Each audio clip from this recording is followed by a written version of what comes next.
You are Locked On Mavericks Postcast, part of Locked On Sports Dallas, on the Locked On Podcast Network. Your team every day.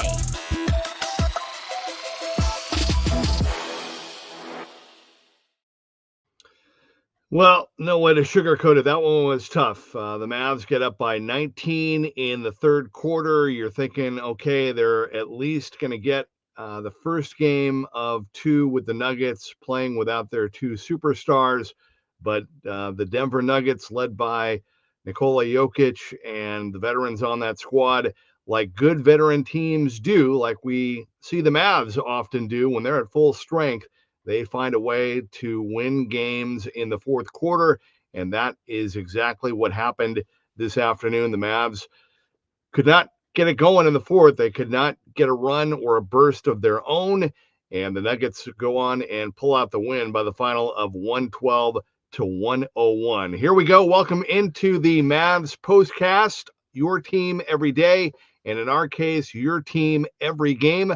My name is Jeff Biggs. Thank you for watching Locked On Sports Dallas, your destination after every single game. You can also find us on the Locked On Mavs podcast feed. And a reminder, today's episode is sponsored by Game Time. Download the Game Time app, create an account, and use code LOCKEDONNBA for $20 off your first purchase.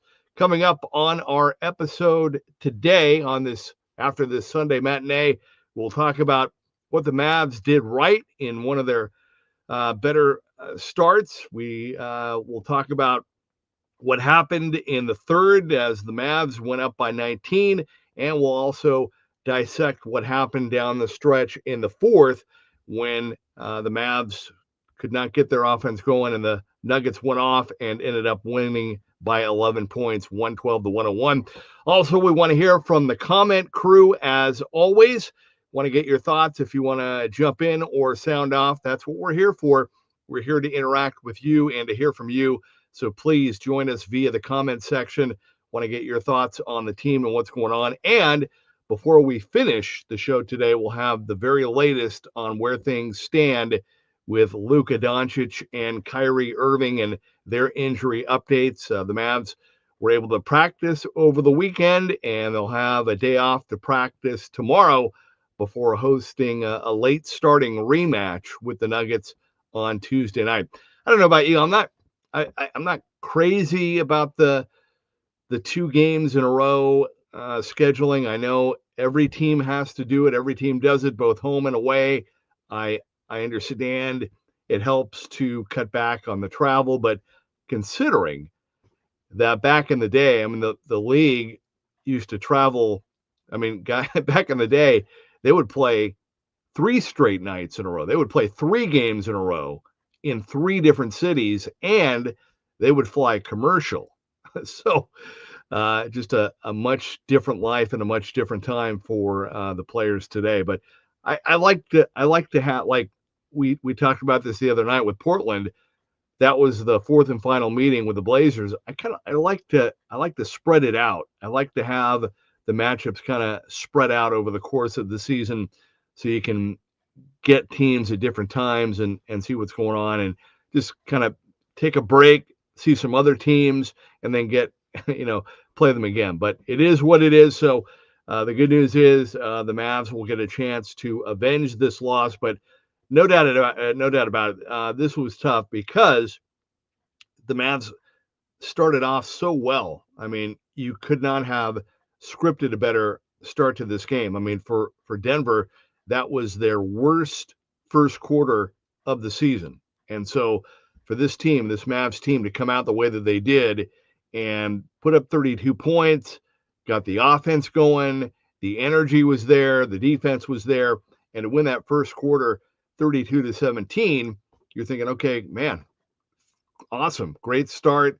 This might be their day. This might be a day where, the Nuggets are playing a day game. They're on the road.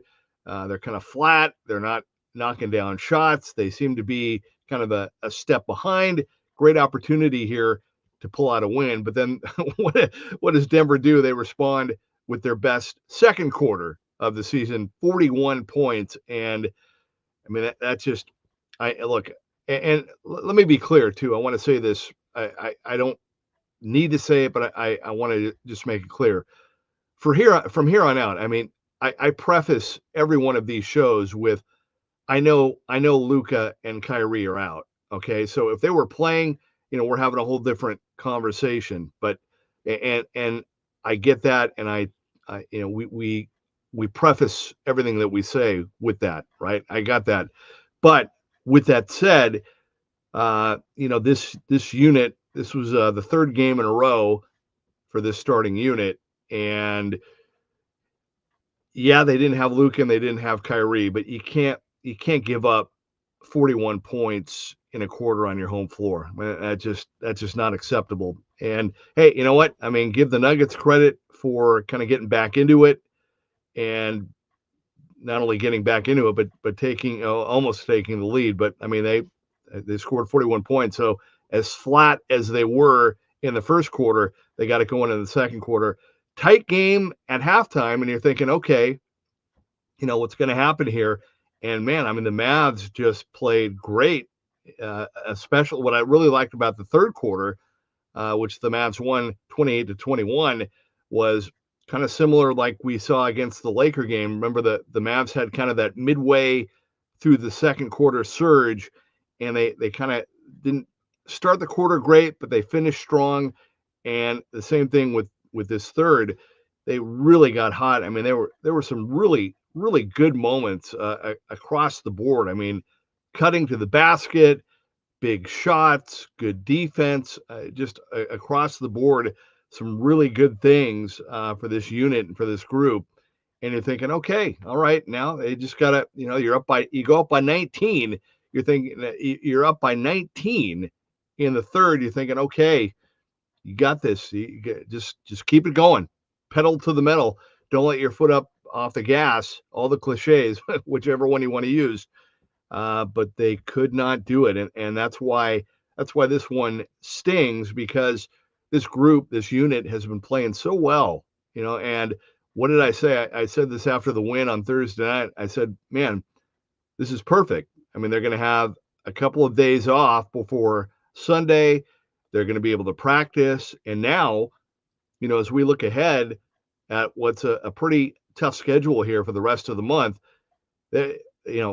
yeah, maybe Luka and Kyrie are getting closer. We'll talk about that in a minute. But bottom line is, this is going to be the squad for the next 2 to 3 weeks. So they need to just focus on themselves and what they need to do to win and to play better. And so I thought, okay, great. 2 big wins. Now they have a chance to really practice. Same starting lineup. And unfortunately, I mean, a couple things in that fourth quarter. The foul trouble for Derek Lively was killer, man. I mean, on a positive note, I mean, I can't say enough. Just, and I feel like I'm a broken record saying this every game, but Derek Lively's growth and improvement as a player, just every single game. I mean, he just seems to be getting better and better, and he's really become, I mean, it was like a month ago. Remember, I mean, we were talking about whether or not, he should start over Daniel Gafford. And now, I mean, he's really become a focal point, especially with Luka and Kyrie out, of everything they do. I mean, he is a big, big part of what the Mavs run and how they play, and on both ends of the floor. And today, in this game today, Derek Lively had a career high 8 assists, so props to him, even with the foul trouble, which really, I mean, that was a big deal. And I don't like to make excuses. I'm not big on that, but hit the foul trouble for him, that hurt. I mean, that really seemed, when he went to the bench, I mean, things really went down in a hurry, and that was tough for the Mavs. And, Daniel Gafford was just having a tough time, trying to make up for it, had some plays, had some big rebounds, great effort, but the Mavs were able to come back. And you look at that fourth quarter, and for Denver, 33-12. I mean, you're Dallas and you're having this huge game. You got to score more than 12 points on your home floor if you're going to win any game or beat anybody. And hey, I've said this before. I mean, you watch the NBA enough, you watch teams enough. The good teams, the good teams, the championship contending teams, really, you just need to win. You just need to play great in a game in 2 quarters. And I mean, you see that formula time and time again. It goes back and forth and back and forth. The runs go back and forth.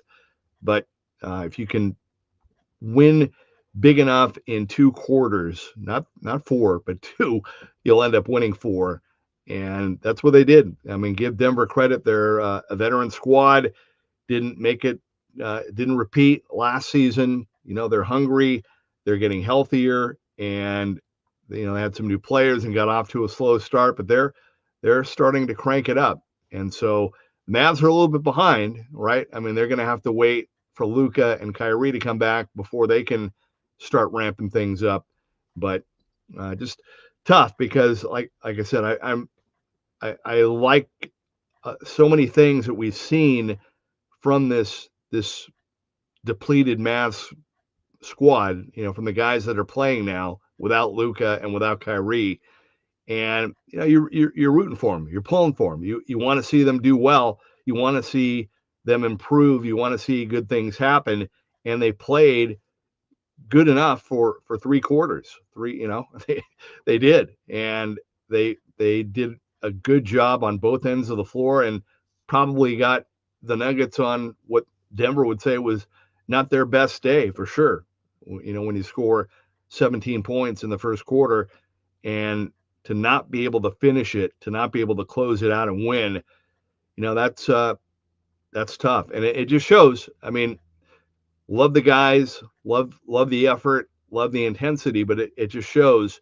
I mean, the NBA is still a superstar-driven league.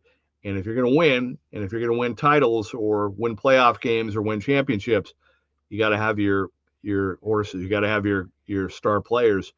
And right now the Mavs don't have theirs. And this was one of those games where, the talent rose to the top, literally. I feel like I'm a cliche machine. I'm throwing them all out there, but really, the Mavs, I mean, the Nuggets they're at close to full strength, and they were able to pull the game out the way that they did, 112-101. All right, quick timeout. Again, we want to hear from you in the comment section. I mean, that's what we're here for. We do this special postcast live because we want you to be able to participate and interact and be a part of the show. So please jump in. Just type in the comment section. Hey, I don't even care if you use your real name. You can make up a name, whatever you want to do. I don't care, but we want to hear from you. Want to get you involved. Get your thoughts on the team. Again, coming up in a bit, I'll give you the latest that we know, at least today, on where things stand with Luka and Kyrie. That's coming up before we wrap things up. This is the Mavs postcast. Denver pulls it out 112-101. All right. I want to take a moment here and introduce you to a brand new mobile game that I'm really excited about. It's called Ultimate College Basketball HC. If you've ever dreamed of being a college basketball head coach, right? This is your chance to step into those shoes. In Ultimate College Basketball HC, you control every detail of your program, from recruiting players, hiring the coaching staff, to overseeing training camps, handling the now all-important NIL deals, and managing scholarships. It's all in your hands. And when it comes to game time, how about this? You get to draw up offensive plays and set your strategy. The way you play won't just affect the current season, it will shape the future of your school's basketball program. It's a game that lets you feel the full weight of what it means to be a head coach and lead your team to glory. Now, here is a special offer for Locked On NBA listeners. Use promo code Locked On CBB, all caps, inside the game store to get a free boost for your program. It's a perfect way to kickstart your coaching career.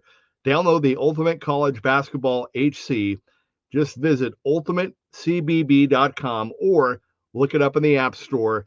Ultimate College Basketball HC. Begin your coaching legacy today. All right, and we know what time it is. It's game time, and I don't know about you. I love going to live events. Maybe you were at the game today. Maybe you're going to try to go for the rematch on Tuesday night. Concerts, music, theater, comedy, the whole thing. The energy, the excitement, everything unforgettable. Well, now Game Time has made it even easier for you to get tickets for your favorite events with their new feature, Game Time Picks.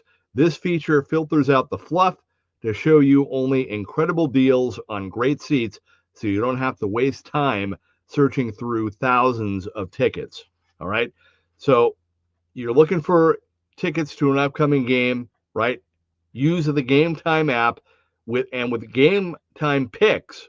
You can find amazing deals, and you can even see the view of your seat before you buy, right? A lot of times you have to wait until you buy the tickets, and then you get to see the map and you get to see what your view looks like from the seat. But not with Game Time. You can do it before you buy the ticket.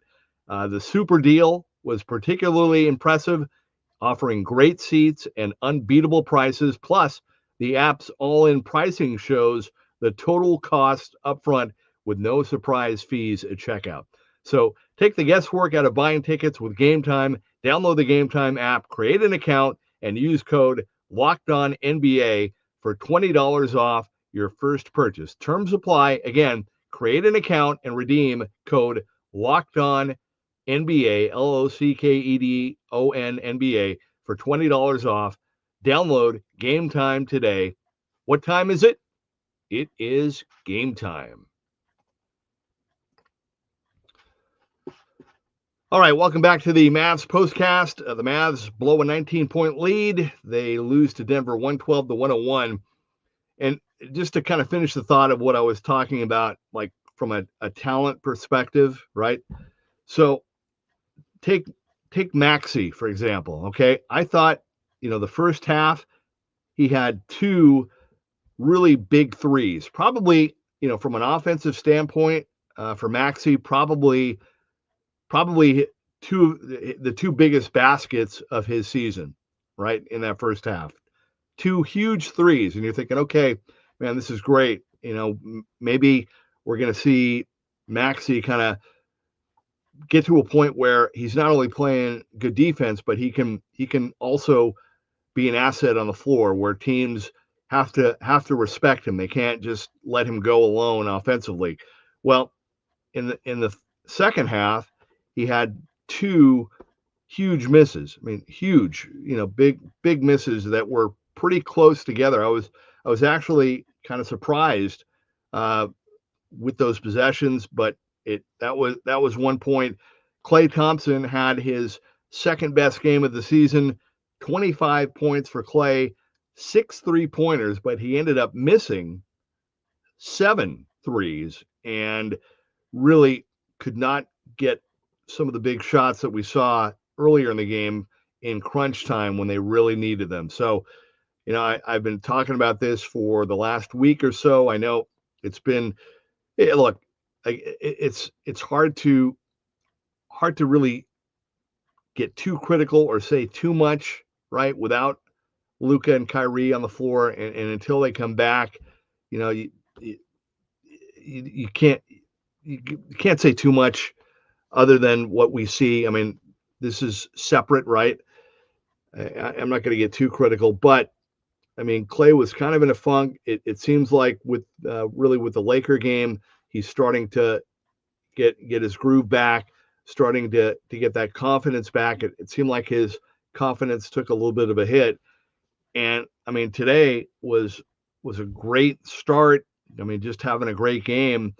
And then I know he had a couple of misses there that I'm sure that even though it was a great game, he's going to be thinking about those misses in crunch time as they lose by 11 points. So, that's going to be kind of a work in progress. I pointed this out the other night. One thing I like about Klay is when he has a miss, like he did today, he'll try to make up for it. He'll either try to do something on the defensive end, or he'll try to make a good pass to set up a teammate, or he'll even try to cut to the basket, do something that's not a three. So his heart is in the right place.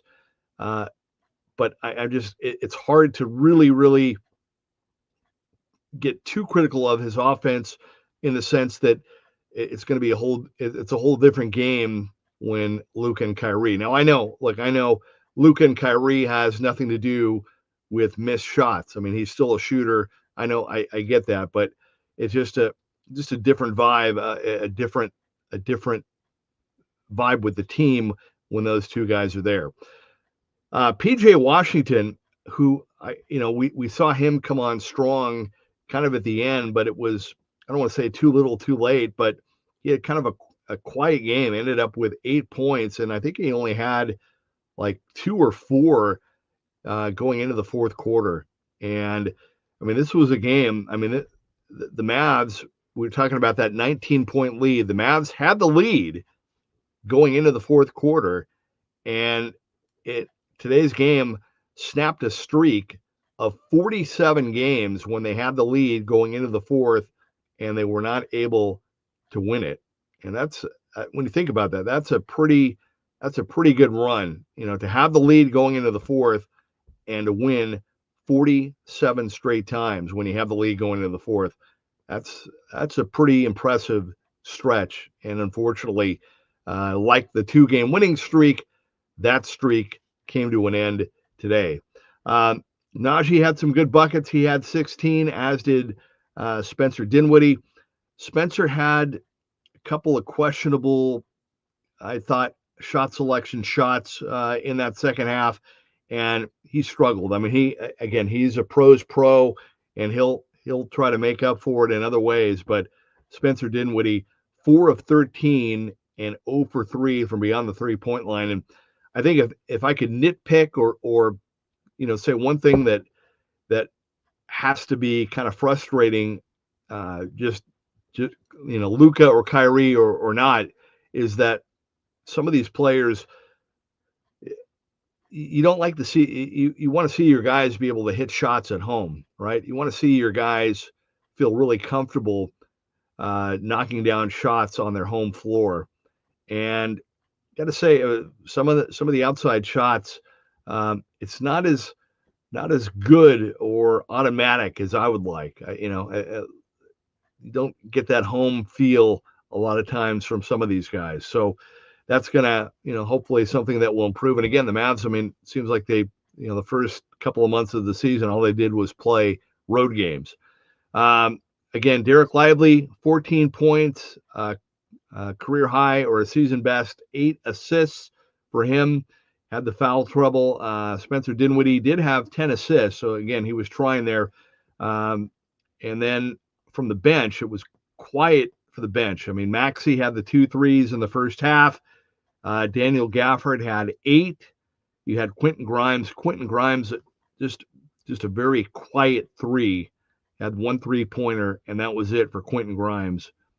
And then Jaden Hardy, who had a huge game the other night against Portland, only with 5. And that goes back to the consistency with younger players and bench players. And that's my big hope for this current stretch, is that this group that we're seeing right now, but specifically the young guys, Jaden Hardy, Quentin Grimes, even Naji, you hope that they'll find a way to really find some consistency in their game by getting to play on a regular basis. And as noted today, they're on the floor right now, and they're not worried about, if I miss a shot, I'm going to come out of the game, because they know that this is the squad right now. There's no Kyrie, no Luka, so this is it. So there's no quick hook, so they can play their game, they can relax. But to have the big games, and then to go to the other end of the spectrum where you get 3 for Quentin Grimes and 5 for Jaden Hardy. That's tough. And you know, it just, that happens. That's part of the NBA. But the Mavs with this group, without Luka and without Kyrie, this group, they play much better when they're collectively, everybody's getting involved and everybody's having a part. And I felt like in the second half, and specifically the fourth, I felt like the Mavs kind of settled for some shots, especially when they had that night, when they had the 19-point lead and the Nuggets were able to get it down to 5 like that. I mean, it was really, really quick. And I felt like the Mavs could have done a better job of working the clock a little bit, but just working a little extra to make sure that they absolutely got the best shot possible, instead of, I mean, there were a whole handful of quick possessions, like right down the floor, like right when everybody got set with, 20 seconds on the shot clock, there was a shot and a miss. And when you do that, I mean, you're playing right into Denver's hands. I mean, they're great in transition, great in transition points, and so that just let them back into the game. And of course, they went on to win it 23-4. They won the fourth quarter 33-12 with that run pulling it out. All right, final timeout. When we come back, we will have the very latest on what's going on with Luka and Kyrie. Once again, our final score this afternoon, the Nuggets pull it out. They beat the Mavs 112-101. Again, we still have time if you want to jump in via the comment section for the comment crew, 112-101. This is the Mavs postcast. All right. This is kind of cool. I want to let you know about this. Open phone, right? For those of you that are running a small business, that means you're wearing a lot of hats, and your personal phone becomes your business phone. And before you know it, you're juggling customer calls day and night. And as your team grows, it becomes impossible to manage everything with just your personal number. That's where Open Phone comes in. It's the #1 business phone system designed to help you keep your work and personal life separate. For just $15 a month, the cost of a few coffees, maybe 2, you get a complete transparency. You get complete transparency and visibility into everything happening with your business phone number. Open Phone works through an app on your phone or computer and integrates with tools like HubSpot and hundreds of others. It also uses AI-powered call transcripts and summaries. So you'll have a rundown of your calls and action items the second you hang up. And if you miss a call, no problem. Automated messages are sent directly to your customer, ensuring you never miss an opportunity to engage. Right now, Open Phone is offering 20% off your first 6 months when you go to openphone.com/LockedOnNBA. That's openphone.com, openphone.com/LockedOnNBA for 20% off 6 months. Openphone.com/LockedOn/LockedOnNBA. Openphone.com/LockedOnNBA. And if you have existing numbers with another service, Open Phone will port them over at no extra charge.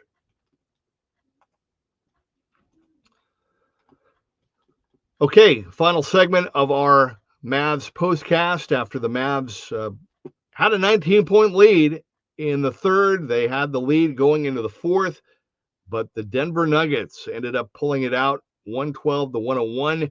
Game number 1 of this 2-game home series between the two teams, both in Dallas, to wrap up the season series before the Mavs will hit the road with a back-to-back playing at New Orleans on Wednesday night. I'll be back with you on Thursday. As for the very latest with Luka and Kyrie, Luka was able to shoot a little bit at practice on Saturday, but wouldn't read too much into that. Doesn't sound like anything is imminent. And as we learned with Aaron Gordon here with Denver, you don't want to rush these calf injuries Gordon had a calf injury, came back and then re-aggravated it. So you don't want to do that. You want Luka to be able to come back and be good to go, because as soon as he gets back, it's going to be time to crank it up, go time to make the playoff run. Tough thing about today is the Mavs really had a chance to win this game, and if the Mavs would have won, they would have tied Denver for fourth, right, in the Western Conference. And because of the loss, and because it's head-to-head, now the Mavs are a game and a half behind. So if they can win on Tuesday night, they'll get back into within half a game. But they had a chance, actually had a chance to move a half a game ahead if they would have won today. Didn't work out that way. Kyrie Irving, according to Jason Kidd, did some shooting, or has done some shooting, but Kidd was very vague and just said he did some shooting and hopefully he'll be back soon. So, I mean, I thought we'd have a little more info, a little just kind of some kind of a maybe a further examination or further explanation, but we didn't get that. So that's fine. That's cool. So hopefully that's good news for both of them, that they're progressing, and we just got to wait it out. But in the meantime, the Mavs will have a day of practice tomorrow to try to regroup. Kind of weird, I mean, you go to practice and you'll be able to go right to the fourth quarter and say, okay, we had the big 19-point lead in the third. Okay, what do we got to do to make sure we don't do that in the fourth? What can we do to make sure that our offense doesn't get stagnant? And again, if you're the Mavs, again, I don't care if Luka and Kyrie are playing or not playing, you can't score only 12 points in the fourth quarter and expect to win many games. It's not going to happen. So they'll regroup and they'll be back in, again, a later start on Tuesday night. That will be an 8:30 tip. I will be back with you after the game. Of course, Nick Anstedt and the crew with the Locked On Mavericks podcast, I think they're doing their thing right now. They'll have more info tomorrow, and they'll be with you every single day this week, getting you ready, keeping you up to date. They'll have more info on all of the injuries. But tough one today. Like I said, the Mavs started well, played really well in the third, went up by 19. You're thinking, okay, I mean, you're taking on a team that's right above you in the West on your home floor. Without Luka and without Kyrie, you have a chance to get this game and at least get a split, keep your winning streak to 3. And unfortunately, the Nuggets pulled it out and got the win and gave the Mavs a very tough Sunday afternoon loss. And we'll see what happens on Tuesday night. That's a good thing, right? You don't have to wait a week. The good news is they get a practice tomorrow, and they'll get right back at it, get the rematch on Tuesday night. Not a playoff series, but at least you get a chance to avenge, and hopefully the Mavs will come out really energetic with a later start on Tuesday night, and they'll build the lead and not let it get away in the rematch. All right, that's going to do it. My name is Jeff Biggs. Hey, thank you for those of you that have been watching live. Appreciate you very much. Thank you for those of you that watch or listen later. And again, we want you to be a part of it via the comment section. So please make a point to be with us after every game. We're here live, and we want to hear from you. We want you to be a part of it as we continue this journey, continue this run towards the postseason, and hopefully a good finish this time for the Mavs. This has been the Mavs Postcast.